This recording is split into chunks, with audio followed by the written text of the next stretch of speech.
All right, welcome to part two of what I've kind of dubbed Bucket Does Vegas. In the first video, I kind of explained how to, or what you'll need to know prior to going to Vegas and the things that you'll need to know beforehand to get the best deals. And that, kind of recapping that is being flexible. That's probably the number one thing. Be flexible in your flights, when you fly, and I mean times. Be flexible on the dates that you go to Vegas. If you can, if you're not going for a specific event or concert or business show or whatever, be flexible on when you go, which I think most people can be. And then budget. And just to recap on that, like I said, I I'm a gambler, a moderate gambler. I don't spend my entire time gaming while I'm there. But on a 3 day trip, I'll usually bring anywhere between $1,000 and $1,500, but I average about $1,200. And that'll get me through my entire trip. As far as gaming goes, dining, entertainment, things like that.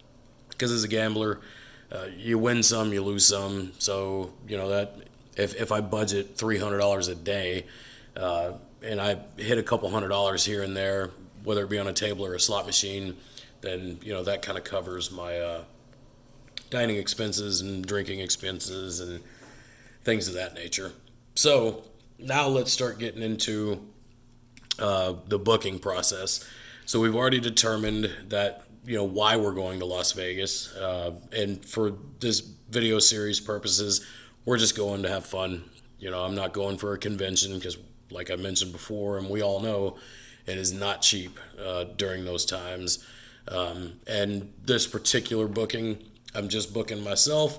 I'm not necessarily bringing a woman with me, so I'm not trying to impress her. So that's going to affect the room that we stay in. I'm not going to have to get something fancy and frilly, just something nice. So for the booking process, typically what I do is I book my hotel room first. For the video, though, I'm going to book flights first because I've got something to show you about the rooms afterwards. So we're gonna do this backwards, but I highly recommend booking your hotel room first. But we're gonna book the flights first for the video. So let's get right to the booking part. I have actually now Southwest is the only airline that I will fly if I'm going to and from Vegas. I mean, unless somebody's giving me points and I'm not paying for anything. But for my money, no one beats their service. No one beats their fares. You can go to the budget airlines like Spirit or JetBlue or Allegiant, but ultimately that $40 each way price that you see on their website, after paying for baggage and paying to pick your seats and all that, you're going to end up paying more than you would with Southwest anyway. Whereas with Southwest, all that's included. I don't have to sell you on Southwest. I'm sure you guys fly them all the time. If you don't, you're kind of a fool. But for flying to Vegas purposes, Southwest is the way to go. So I kind of want to show you guys something that I've discovered, and this is a big part of how I get to and from Vegas so cheap, and how I get the best deals. So obviously, where we live in Texas, we're very fortunate that we've got two airports within driving distance. San Antonio is obviously the closest, so that's going to be most people's go-to when they're looking for a flight. They're just going to see what the flights are out of San Antonio because it's the closest one. I'll get to why that's not always the best practice, but so if we go to book through Southwest.com, and right now they're running a sale. They seem to run sales very often, but so you go down, you scroll down to Las Vegas, and you'll see that on here it says one way starting at $139. Here's something that I discovered. If you actually click on that and you go to the rate calendar, you'll see that $139 is not the most accurate number. See here, there's $135 flights, that it's a little bit cheaper than what is advertised on the sale page. And just so that we cover this for this video series, we're gonna book a trip in February, or we're gonna mock book a trip in February, just because that's a good 3 months out, and the best window for booking your trip is 6 to 12 weeks out. So anyway, this is what we're looking at. $135 there and $135 back. That's about the best rate out of San Antonio. But there is something that I found, and this is where I save the most money.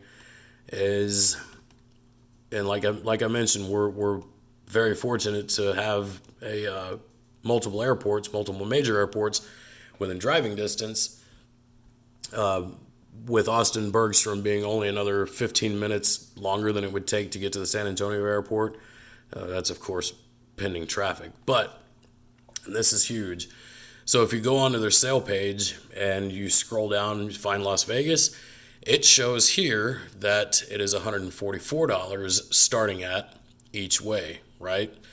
Well, that's very misleading, because when you click on that, you'll find that number is inaccurate, because it shows here that now we're looking at $84 to get there and $84 to get back, $104. There's a lot of numbers here that are cheaper than that $144 that they advertise on the sale page.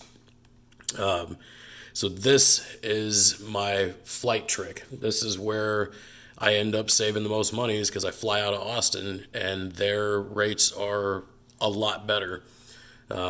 So again, for February, which for the video purposes, that's what we're booking. This is how I determine when I'm going to Las Vegas. Well, this is part of it. I look at flights, and when the flights are the cheapest, that's when I go.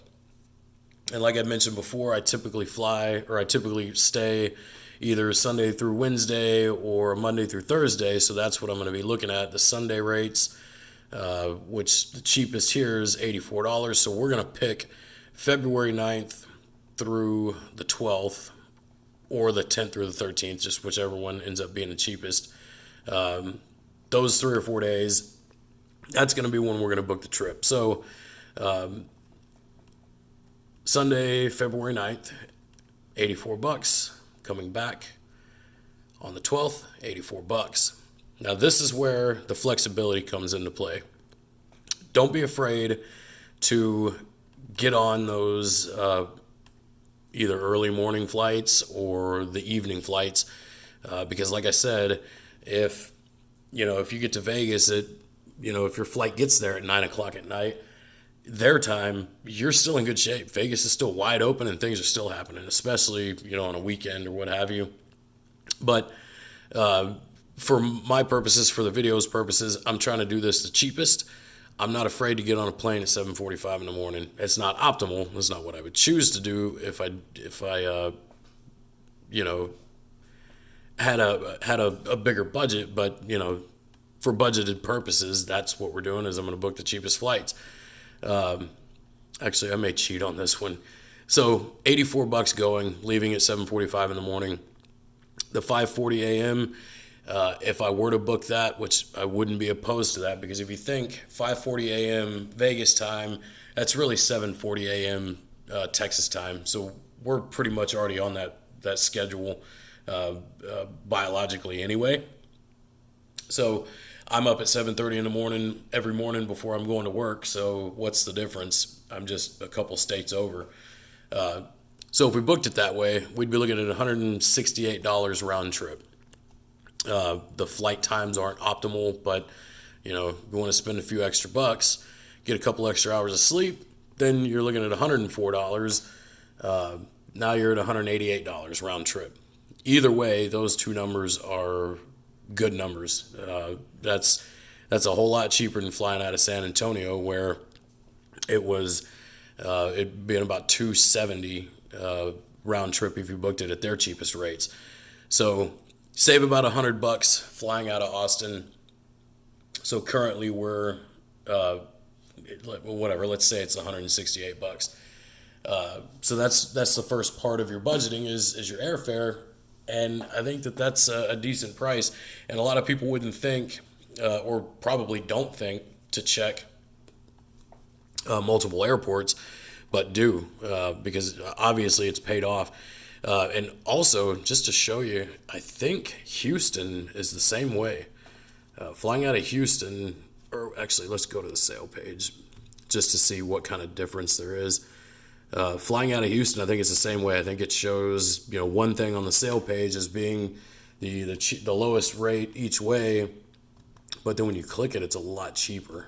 I think it might even be cheaper than flying out of Austin, but I don't think that it's cheap enough to get me to drive to Houston just to fly out to Las Vegas. Let's see, Las Vegas, where you at? So it shows here 139 one way starting at. Let's go to February because that's what. Yeah, I can already see there was a 97 there. Yeah, $77. So the 9th through the 12th, if we were flying out of Houston, it's even better. So I don't even see 139 anywhere on there. Wow, $58. Man. And getting back, same thing. 77, 58, 56. So yeah, it's even cheaper to fly out of Houston if you're flexible and you can, if you don't mind taking those flights. So I guess my big point with this video is when you're booking your flights, search multiple airports. We're lucky to live where we live because we can do that, and it's not too much more of an inconvenience to fly out of Austin as opposed to San Antonio, but it ends up saving you a good enough amount of money to make it worth your while to drive another 15 minutes. So that's that trick. So far we've discussed the reasons that we're going, being flexible, budgeting, things of that nature. And now you've seen how I book my flights and get such a good deal on airfare. The only thing left is the hotel, which I'm going to save that for the next video. So you guys hang tight, and we'll get that one out to you here shortly.